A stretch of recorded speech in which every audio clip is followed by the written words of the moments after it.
confused about what to do with the bush downstairs?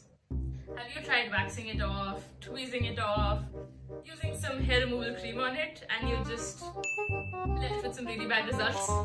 Today we're talking all about how to keep your pubes hair-free. So there are a bunch of ways you can do this. One of the ways that you can try is waxing. You can try tweezing, although I wonder why you would do that to yourself, because that sounds a hella painful. You can try using a delipitating machine. You can shave. You can go use one of those hair removal creams, or you can trim.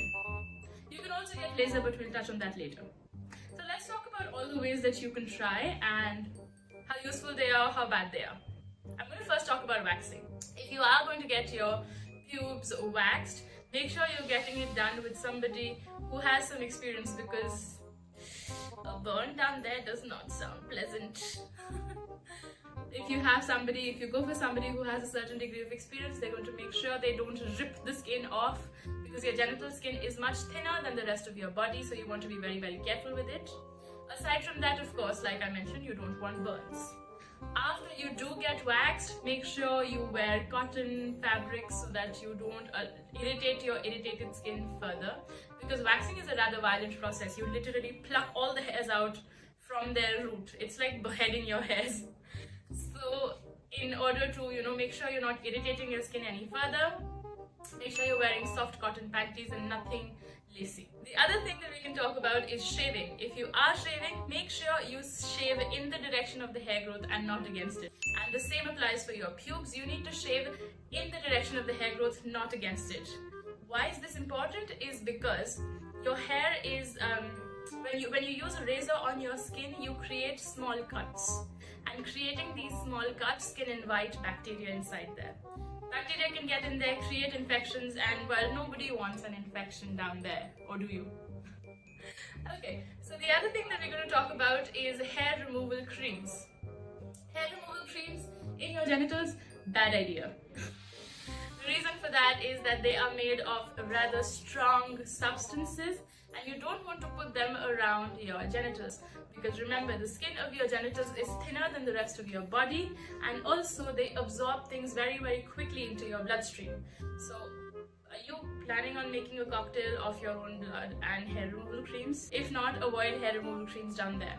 You can also get chemical burns, which again, stay out of that. And then lastly, if you can manage to find a hair removal cream that's formulated especially for your pubic hair, go for it. But make sure it is specifically for your pubic hair and not just a general hair removal cream, because hello chemical burns.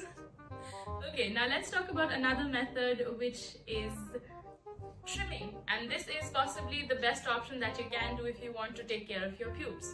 What trimming does is that it gets rid of the excess length. So instead of your hair being this long, they'll just be this long. And you could feel a little more organized downstairs if that's what you want.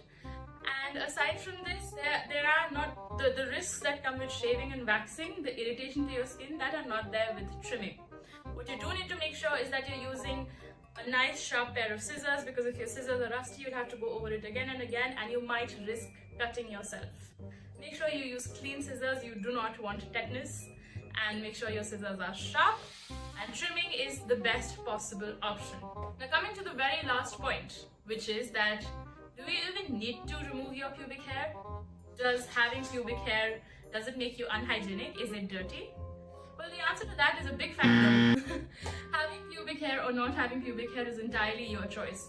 What you do with it is up to you, and it should not be motivated by somebody else, not even your doctor. So if you are going to the doctor's office, you don't have to worry about, oh my god, what are they going to think of my bush? Because we see it all the time, so doctors really don't care. What you do need to decide is, do you want this hair? Does it feel good to you? Does it appeal to you? And if it does, stick with it. If it doesn't, choose a safe method of hair removal for yourself.